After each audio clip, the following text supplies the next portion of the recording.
स्वागत है स्टूडेंट, फिर से हमारे चैनल पर हम आपके लिए फिर से लेकर आए हैं प्रवाह हिंदी कार्यपुस्तिका क्लास 6 एंड 7 की। तो हिंदी की प्रवाह कार्यपुस्तिका हम कार्यपत्रक नंबर 4 तक कर चुके हैं। आज हम करने वाले हैं कार्यपत्रक नंबर 5, 6, 7 और 8। सबसे पहले शुरू करते हैं कार्यपत्रक नंबर 5। लेकिन स्टूडेंट, कार्यपत्रक 5 देखने से पहले यदि आपने हमारे चैनल को सब्सक्राइब नहीं किया है तो चैनल को सब्सक्राइब कर लें, वीडियो को लाइक जरूर करें और अपने दोस्तों के साथ शेयर भी करें। कार्यपत्रक 5 में दक्षता दे रखी है व्यावहारिक व्याकरण, विलोम शब्दों को पहचान पाना। प्रश्न नंबर 1 है, नीचे दिए गए शब्दों को उनके विपरीत अर्थ वाले शब्दों से मिलान कीजिए। यहाँ कुछ शब्द दिए हुए हैं, जैसे सूखा, इसको मिलान कर देंगे गीला, इस तरह से। प्रश्न उत्तर: गरम ठंडा, आकाश धरती, अस्त उदय, अमृत विष, अर्थ अनर्थ, कटु मृदु, ज्ञान अज्ञान।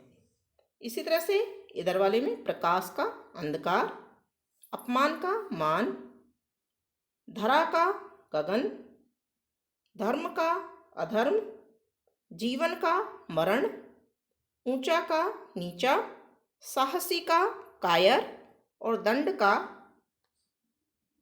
स्फूर्ति। ये हमने विलोम शब्दों का, दंड का पुरस्कार और आलस का स्फूर्ति। तो इस तरह से हमने विलोम शब्दों का मिलान कर दिया है। प्रश्न नंबर 2 देखेंगे, नीचे दिए गए शब्दों के विलोम शब्द लिखिए। यहाँ विलोम शब्द दे रखे हैं। एक का लिखेंगे हम अनेक, सच का झूठ, खुला का बंद, कम का ज़्यादा, दूर का पास, स्वर्ग का नरक, जीत का हार, सुख का दुख, सुस्त का चुस्त, या चुस्त जो होता है यानी कि स्फूर्ति वाला होता है, उसका विलोम शब्द होगा आलसी, दायां का बायां। प्रश्न नंबर 3 देखते हैं, नीचे दिए गए शब्दों में से विलोम शब्दों के जोड़े बनाइए। यहाँ कुछ शब्द दे रखे हैं, आदि, लघु, अंत, रक्षक, घृणा, गुलामी, दीर्घ, आरोही, अज्ञानी, आजादी, ज्ञानी, आय, निर्जीव, अवरोही, व्यय, सजीव, पूर्व, प्रेम, भक्षक और अपूर्व। तो हम इनमें से यहाँ पर जोड़े बना के लिखेंगे। जैसे आदि का अंत लिखा है, लघु का दीर्घ लिखा है, यहाँ दीर्घ यहाँ दे रखा है और लघु यहाँ दे रखा है। फिर रक्षक का भक्षक, घृणा का प्रेम, गुलामी का आज़ादी, आरोही का अवरोही, अज्ञानी का ज्ञानी, आय का व्यय, निर्जीव का सजीव और पूर्व का अपूर्व। इसी के साथ ही कार्यपत्रक नंबर 5 कंप्लीट होता है। अब देखते हैं कार्यपत्रक नंबर 6। इसमें दक्षता है व्यावहारिक व्याकरण, एक वचन बहुवचन के अंतर को समझना और सही शब्दों का प्रयोग कर पाना। प्रश्न नंबर 1 है, निम्नलिखित शब्दों के सही बहुवचन पर सही का निशान लगाइए। यहाँ सबसे पहले दे रखा है दीवार। दीवार का बहुवचन क्या होगा? दीवारें, दीवार या दीवारें। तो यहाँ दीवारें शब्द सही है, यहाँ इसलिए यहाँ पर टिक लगाया हुआ है। दूसरा शब्द है माला। माला का बहुवचन क्या हो सकता है? माली, मालें या मालाएं। तो यहाँ मालाएं सही शब्द है, इसलिए हम मालाएं पे टिक कर देंगे। तीसरा शब्द है बच्चा, जिसका बहुवचन क्या हो सकता है? बच्चों, बच्ची, बच्ची। तो यहाँ बच्चे सही उत्तर होगा। कथा का कथा, कथाएं, काथा। तो यहाँ कथाएं सही उत्तर होगा।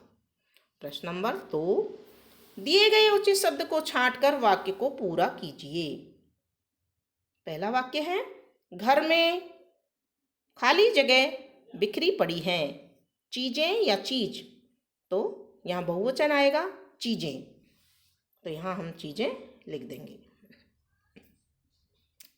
खाली स्थान, मेला देखने गए, यहाँ भी बहुवचन आएगा लड़का या लड़के में से, तो लड़के मेला देखने गए।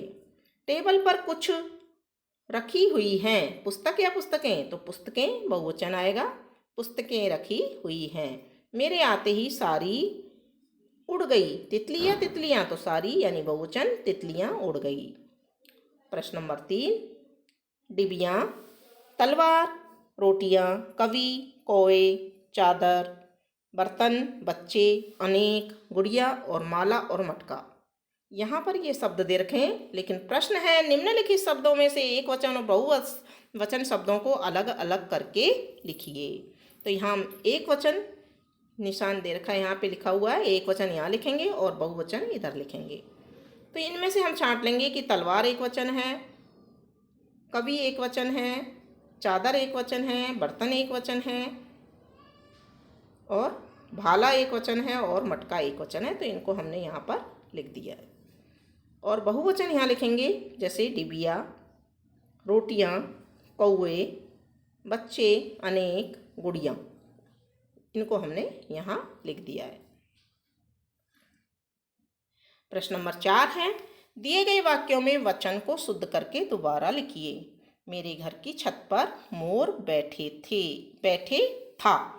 तो हम इसको सही वाक्य बनाएंगे, मेरे घर की छत पर मोर बैठा था, एक वचन के लिए बैठा आएगा। दूसरा वाक्य है, उसकी बहने ने राखी बांधी। यहाँ भी बहने ने राखी बांधी, यानी कि बहने की जगह एक वचन आएगा, उसकी बहन ने राखी बांधी। अगला वाक्य है, बच्चों ने मिलकर पौधा लगाए। तो यहाँ पर बच्चों ने मिलकर पौधे लगाए, पौधा का पौधे बहुवचन हो जाएगा, पौधे लगाए। अब कार्यपत्रक नंबर 7, जिसमें दक्षता है व्यावहारिक व्याकरण विलोम शब्दों को समझ पाने की। प्रश्न नंबर 1 है, नीचे दिए गए शब्दों के विलोम शब्द ढूंढ कर लिखिए।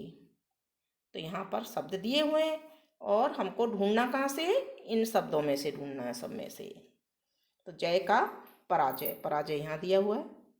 खुला का बंद, आयात का निर्यात, दोष का गुण, मोटा का पतला, सौभाग्य का दुर्भाग्य, सजीव का निर्जीव, नरम का सख्त, नया का पुराना, आना जाना, सज्जन का दुर्जन और बेचना का खरीदना।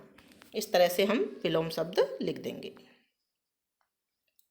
प्रश्न नंबर 2 है, रेखांकित शब्दों के विलोम शब्दों को प्रयोग कर रिक्त स्थान को भरें और वाक्य पूरा करें। पहला वाक्य है, रात के बाद। तो रात के नीचे यहाँ अंडरलाइन की हुई है, रात के बाद, रात का विलोम शब्द दिन, दिन होना तय है। खेल में किसी की हार होती है तो किसी की जीत, यहाँ हार का विलोम शब्द जीत हो जाएगा। खुशी आज अस्वस्थ है तो कल तक स्वस्थ भी होगी, अस्वस्थ का विलोम शब्द स्वस्थ होता है। आज कक्षा में 30 छात्र उपस्थित थे तो 4 छात्र अनुपस्थित थे, उपस्थित का विलोम शब्द अनुपस्थित होता है। हाथी बड़ा जानवर है जबकि चूहा छोटा जानवर है, बड़ा का विलोम शब्द छोटा होता है। अभी मदन घर के अंदर है, पहले वह बाहर खेल रहा था, तो अंदर का विलोम शब्द बाहर होता है। आज मोहन ने झूठ बोला लेकिन रोज सच बोलता है, झूठ का विलोम शब्द सच होता है। प्रश्न नंबर 3 है, शब्दों से उचित विशेषण बनाकर रिक्त स्थान की पूर्ति कीजिए। भारत में रहने वाले लोग, यहाँ भारत शब्द दे रखा है तो भारतीय कहलाते हैं, इससे बन जाएगा भारतीय। नवभारत टाइम्स समाचार पत्र है, दिन का दैनिक हो जाएगा। श्री लालचंद बहुत दया का दयावान है, श्री लालचंद बहुत दयावान है। भाला आगे से नोक से बनाना है, नुकीला होता है। वह व्यक्ति मलेरिया का रोगी है, रोग से रोगी बन जाएगा। इस तरह से आपका कार्यपत्रक नंबर 7 कंप्लीट होता है। कार्यपत्रक नंबर 8 में दक्षता है व्यावहारिक व्याकरण, क्रिया शब्दों की पहचान कर समझ विकसित कर पाना। प्रश्न नंबर 1 है, नीचे दिए गए शब्दों में अनुस्वार एवं अनुनासिक का चिन्ह लगाकर शब्द को पूरा कीजिए।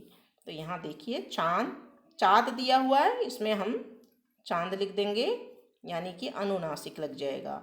गांव में भी अनुनासिक गांव हो जाएगा। कंधा में अनुस्वार लग जाएगा एक बिंदी, और अधेरा में अंधेरा आ के ऊपर बिंदी लग जाएगी। प्रश्न नंबर 2 है, नीचे दिए गए शब्दों में से किन शब्दों में अनुनासिक लगेगा, उन्हें छांटकर अनुनासिक लगाकर लिखिए। तो यहाँ शब्द दे रखे हैं, सांप, अदर, दाव। तो यहाँ सांप के ऊपर अनुनासिक शब्द चिन्ह लगाया है। दूसरा है छांव, सदा, चचल। तो यहाँ छांव के ऊपर अनुनासिक चिन्ह लगेगा।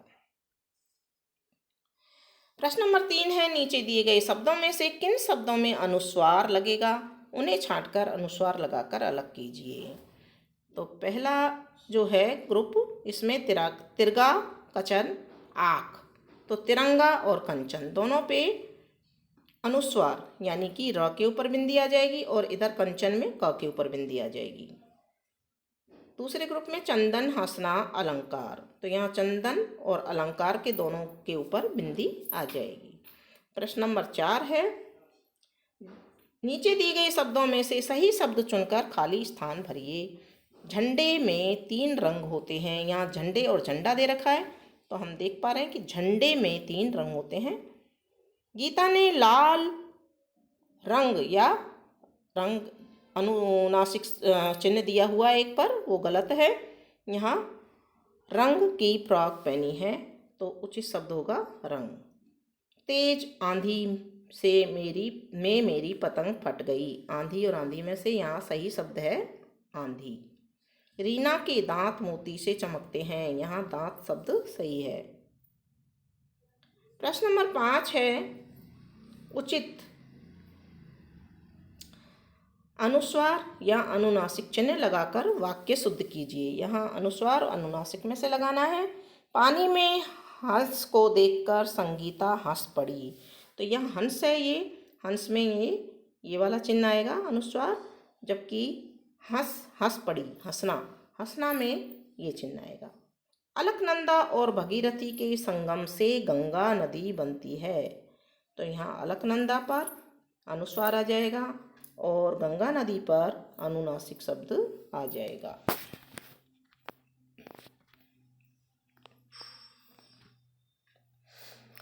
संदीप की आंख में होली खेलते समय रंग गिर गया।